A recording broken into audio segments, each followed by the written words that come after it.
They say some people are born under lucky stars, but Stella was born under rain. It was a quiet night in a small town wrapped in mist. The air smelled of earth and wet leaves.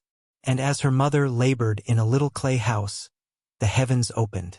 Rain falling in rhythm with her breath, as if the sky itself wanted to welcome her child. The midwife called it a blessing. Her mother called it a promise. From her earliest memory, water was everywhere. It ran through the gutters after storms. It shimmered on leaves at dawn. It sang through the small stream behind their home, the same stream that carried stories from faraway hills. Every morning before sunrise, Stella would follow her mother down the long red road, barefoot, sleepy-eyed, carrying a bucket that was almost too heavy for her hands. Her mother carried a basin on her head, steady and strong. And as they walked, she'd say, "Come, Stella, the water one, wait for us." At the stream, women laughed, argued, and sang. Their voices blended with the music of the current. That was Stella's first school. Her mother's silence was her first teacher. Sometimes her mother would say, "Be like water, my child. It bends, it moves, it endures. Never still, never broken." Those words stayed with Stella long after childhood ran out of mornings. When she was 15, her father left. He was a fisherman who dreamed of oceans bigger than their little stream. He promised to send for them. He never did. Her mother grew quieter after that, but never weaker. She kept walking to the stream every morning, even when the cough began, even when her strength began to fade. One dawn, Stella woke to silence. Her mother's breathing was gone.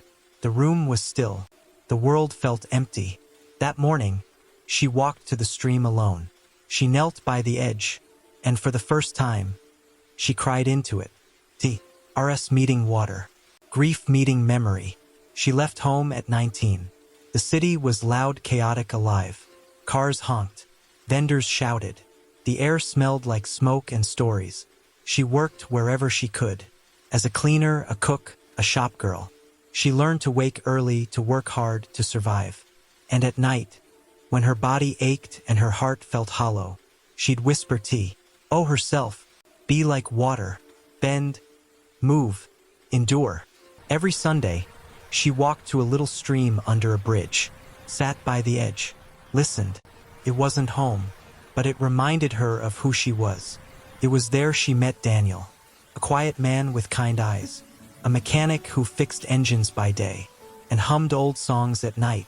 They talked for hours, about rain, about loss, about the dreams that kept people going. He didn't promise her a fairy tale, just honesty.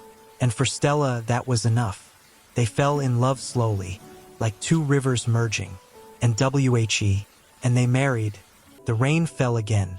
The sky blessed her twice. Years later, she held her first child, a daughter. She named her Amma, after her mother. She'd whisper, "You're named after the strongest woman I ever knew." Every night, Stella told Amma stories. About the stream, about the red road, about the woman who carried water and never complained. And when Amma turned 7, Stella took her to the river behind their home. She handed her a bucket and watched her wobble. They laughed together, water splashing everywhere. Then, she said, "Don't worry, my child. Water will teach you how to walk steady." But even strong rivers face storms. One rainy season, Daniel fell sick. Hospitals, prayers, hope slipping through fingers like sand. And then he was gone. Silence returned. That same silence she once knew as a child. She wanted to scream, but instead she listened. She went back to the river. The water still moved, and she whispered, "I've carried so much, but I'm still here." That night she understood. Her mother's strength had never left her.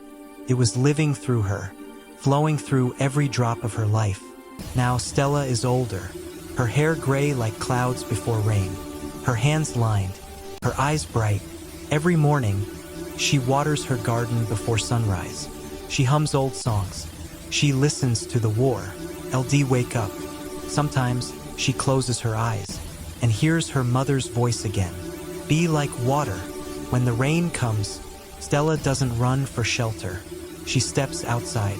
She lets it touch her skin, run down her face, wash her soul. Because to her, the rain isn't just weather. It's memory, it's healing, it's home. And as she stands there, smiling through the rain, you can almost hear H whisper, "We all carry something. Love, loss, hope, pain. But like water, we move, we find our way, we endure. And in the end, we all return to where love began."